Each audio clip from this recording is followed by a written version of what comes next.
디모데후서 2장 8절에서 13절 말씀인데요.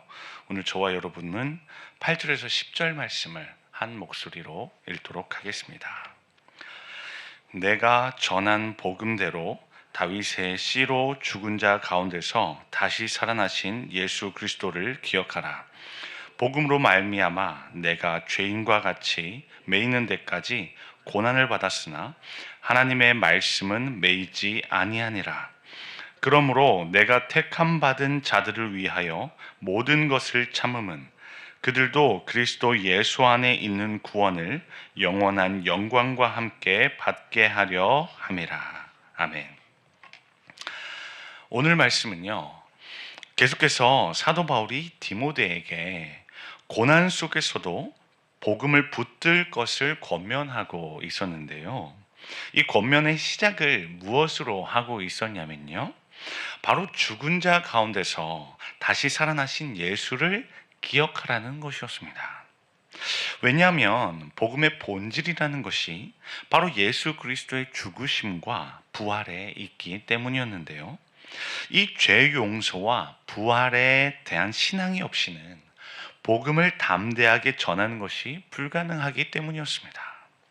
그러면서 사도 바울은요, 자신이 현재 옥에 매인 이 상황과요, 매이지 않는 이 말씀의 본질을 대조하고자 했는데요, 이 두 가지를 대조하는 것을 통해서 자신의 매어 있음으로 대변되는 이런 박해의 상황이 복음을 전하는 것을 결코 막을 수 없다는 이 강력한 메시지를 던지려 하는 것 같습니다. 그리고 사도 바울은요, 현재 투옥된 상황에서도 계속해서 인내하고 있는 목적을 밝히고 있었는데요. 그것은 택함은 받았지만 아직 복음을 듣지 못한 사람들이 예수 안에 있는 구원을 받게 하기 위함이었습니다. 이제 내용 관찰 1번입니다. 바울은 어떤 약속을 믿었기에 고난을 참으며 복음을 전할 수 있었습니까? 9절과 10절에서 답을 제공해 주고 있었는데요. 사도 바울은요, 자신이 현재 매여 있는 것과는 대조적으로요, 복음은 어떤 구속당함 없이 이 땅 끝까지 흘러 들어갈 것이라는 약속을 믿었습니다. 우리 잘 아시는 말씀처럼 사도행전 1장 8절 말씀은 이렇게 기록하고 있지 않습니까? 오직 성령이 너희에게 임하시면 너희가 권능을 받고 예루살렘과 온 유대와 사마리아와 땅 끝까지 이르러 내 증인이 되리라. 유대인에게서 시작된 이 복음이 땅 끝으로 표현되는 이 이방인들에게까지 전해질 것이라는 이 약속의 말씀을요, 사도 바울은 믿고 있었던 것이죠. 이 말씀의 근거에서 유대인이나 이방인이나 택함을 받은 모든 자들은 결국 영원한 영광과 함께 구원을 받게 될 것이란 이 약속의 말씀을 사도 바울은 믿었습니다. 이제 내용 관찰 2번입니다. 바울은 죄인처럼 결박된 상황에서도 인내하며 어떤 신앙 고백을 합니까? 11절에서 13절 말씀에서 답을 제공해 주고 있었는데요. 사도 바울은요, 예수 그리스도께서 죽으셨다가 다시 살아나신 부활에 대한 확고한 믿음이 있었습니다. 그러므로 부활의 첫 열매가 되신 예수 그리스도와 연합된 신자들 또한 만약에 죽는다면요, 예수 그리스도께서 부활하심 같이 함께 살 것이라 말합니다. 그리고 이 고난을 참아내면서 믿음을 계속해서 지켜낸다면 예수 그리스도와 함께 왕노릇 할 것이라 말하고 있죠. 자, 그러나 만약 이런 박해와 고난에 진 나머지 믿음을 저버린다면 주님 또한 그를 부인하실 것이라 말하고 있습니다.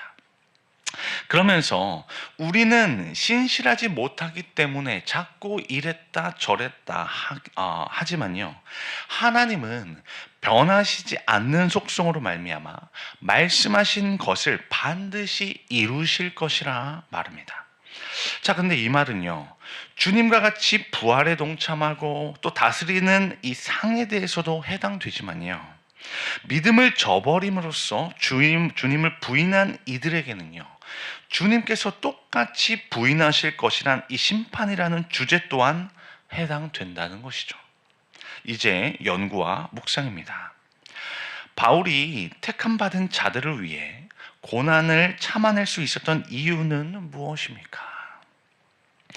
사도 바울이 택함 받은 자들을 위해서 모든 것을 참아내었던 이유는요, 택함 받은 그들 또한 그리스도 예수 안에 있는 구원을 받게 하기 위해서였습니다. 왜냐하면 영원한 영광을 함께 누릴 상속자로서 그들을 바라보았기 때문이었습니다. 자, 그러니까 아직 구원을 받지는 못했지만 하나님께서 그들을 택하셨다면 그들 안에는 구원을 얻게 될 이 잠재력이 있음을 사도 바울은 본 것이었습니다. 자, 그러므로 사도 바울이 고난당할 그때에도 하나님께서는 택하신 자를 구원하실 것에 대한 믿음이 있었기 때문에요. 자, 이것이 사도 바울로 하여금 고난을 받고 있는 이 환경 속에서도 인내할 수 있게 만든 것이었죠. 이제 느낀 점입니다.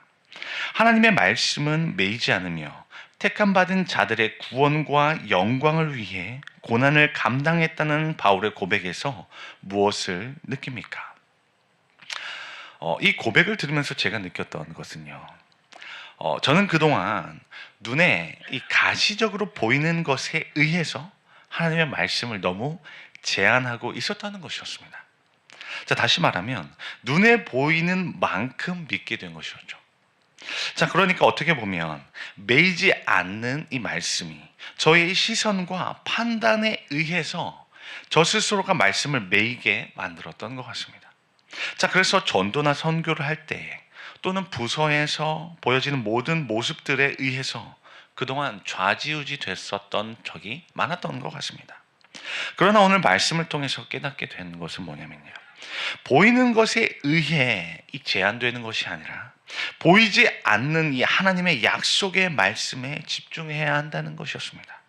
비록 지금은 무언가 결과물이 보이지 않는다 할지라도 오늘 사도 바울이 고백했던 것처럼요, 하나님께서 택하신 자들이 있다면 구원을 이루어 가실 것에 대한 믿음으로 오늘 하루를 살아가야겠다 다짐을 하게 됩니다.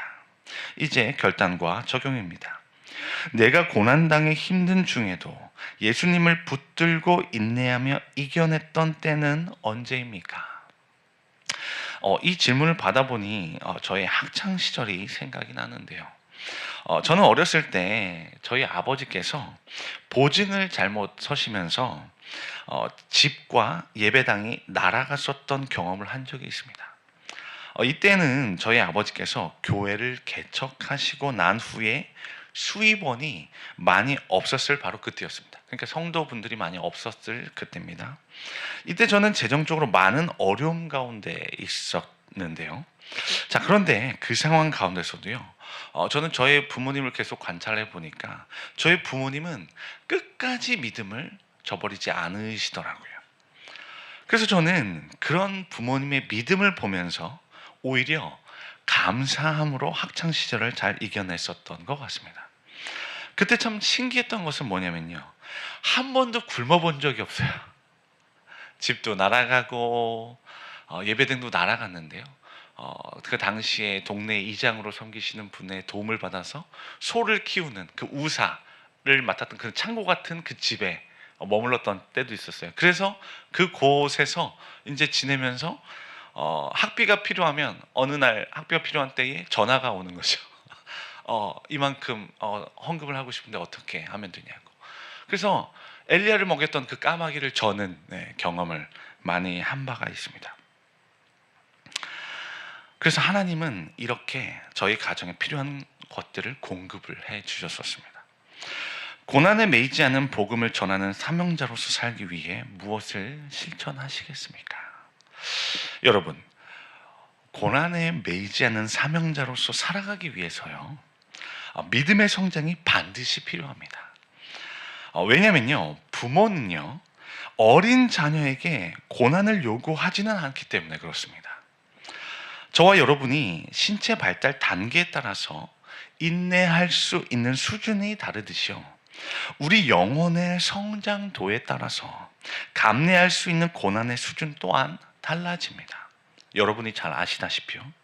자, 그러므로 각 사람의 영혼이 믿음으로 얼만큼 성장했느냐에 따라서 하나님께서 허락하시는 고난의 정도도 달라지게 되는 것이죠.